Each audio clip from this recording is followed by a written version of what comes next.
My goodness, ladies and gentlemen, what's going down? It's late at night right now, but we got some absolutely breaking news to talk about. An update in the Tszyu versus Errol Spence Jr. fight. The long-awaited return, the highly anticipated return from the former unified welterweight champion of the world. Last fight was what? Back in July of 2023 against Terrence Bud Crawford. Before that, coming off a win against Rodinas Ugas, dealing with a bunch of different injury issues in his career. We've been waiting a long time for this man to come back. We were hoping the fight was going to be in the U.S., somewhere in Texas. His fans ready to go to the stadiums and sell out. Come to Fresno, come to Cali, come to LA. T-Mobile Arena, sell out. Texas, sell out. No. No Limit Boxing, the promoters of Tszyu, and PBC, the promoters of Errol Spence Jr., who's putting on this event, have come to a conclusion, have come to a decision. The fight, which is taking place July 25th, here in the U.S. at regular time, nighttime, for us U.S. boxing fans. But for Errol Spence and Tszyu and Australian fans, the fight is taking place July 26th on Sunday night in the backyard of the WBO, former WBO junior middleweight champion of the world, 3-3 in his last 6 fights, 2 of those being by way of stoppage, knocked out by Bektamir Mulakaziev, and quit against Sebastian Fundora. Is on a back-to-back win streak, decision wins, and gets the advantage just like that, ladies and gentlemen. How the hell is Errol Spence Jr. in his return fight, his first fight in 3 goddamn years, which is going to be by the time the fight comes on? How is it in Australia? Ooh, ladies and gentlemen, the things just get that much more interesting. Errol Spence Jr. is going to have to go to Tszyu's backyard and beat Tszyu in front of the Australian fans, where they are going to be backing Tszyu. You know this fight is going to be a sellout fight, only due to the fact that it's involving Errol Spence Jr. Tszyu, yes, is a big draw, but stock has lowered and lowered and lowered and lowered as he started to suffer more and more defeats. The last 2 wins are against, lower level opponents. This is pretty much his big fight to get him back into title contention.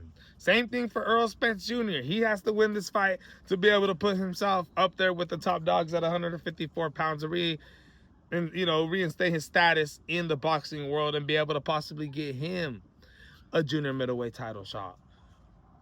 But you guys, man, the PBC, first of all, wasn't able to offer guaranteed money to Devin the Dream Haney. I know he's asking for a lot of money, but you guys couldn't even counter offer some type of guaranteed deal. Why?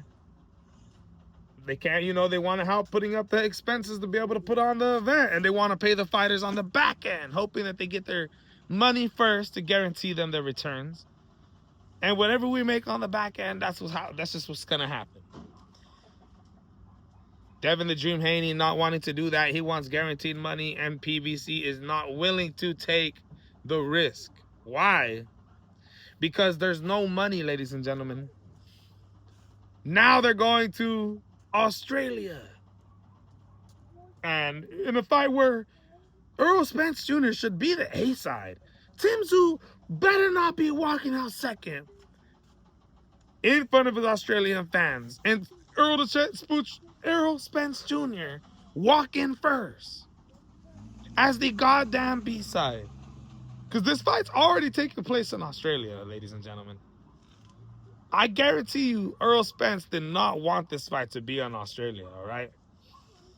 And then I see other interesting news about the PBC today. Jermell Charlo with an E, former 154 Undisputed King. Last fight, moved up, went to go fight against Canelo Alvarez at 168 pounds. Lost that in embarrassing fashion. He talks about the reason why he hasn't got a fight scheduled yet, why he hasn't been fighting. And he blames it on the PBC. You know, he doesn't do it in an aggressive way, absolutely crapping on them, but says, you know, I'm going to continue to stay loyal to them because they've been loyal to me, but they haven't offered me nothing. And I've been telling them, I want this, I want that, I want to fight. But they got other things going down right now. You know, PBC in the last couple of years hasn't been putting as much events on. You know, all of us in the PBC are kind of dealing with it. What do you think has been the main reason that you haven't been able to secure a fight? I say the main reason could be because, you know, like I stay loyal to, you know, the people that put me in this position. You know, like Al Heyman is, he the leader over there at PBC and everything move after him. And so, you know, I stuck with my team. I ain't go, like Ennis did and go sign with Eddie Hearns because maybe whatever the situation is that most of the BBC fighters, like we all know, boxing is no secret. It's not a BBC ain't haven't wasn't active the last couple of years like they was in the prior years. So that make people want to, down and this and that. But even as fighters, some of us don't know what's going on. Some of us don't know, you know, what's really happening. But all we could do is just sit back there and beg for a fucking fight. Like exactly what I've been doing. Jermell Charlo even gets asked by Brian Custer in this interview. Shout out to The Last Stand, Brian Custer. He even gets asked about Zufa boxing, and the way he answers, whether or not he likes Zufa boxing, what he thinks about them, makes me think to myself that he is on the verge. If the PBC can't offer him the fights that he wants in this stage of his career, then why not take the guaranteed money and the guaranteed fights? 3 fight multi-year deals. You could have, like Carter Ben, 5 different fights in a 2.5-year deal. Some fighters have a 1-year, 3-fight deal. You're guaranteed a date, a walkout time, money. Jermell Charlo actually seems to not hate on them and actually talks pretty good about them, making me think that, wow, man, if he's talking like this while still being a PBC fighter, PBC really needs to get to action, bro. What do you think about Zufa boxing? I mean, all I know right now is they're just giving fighters a lot of money.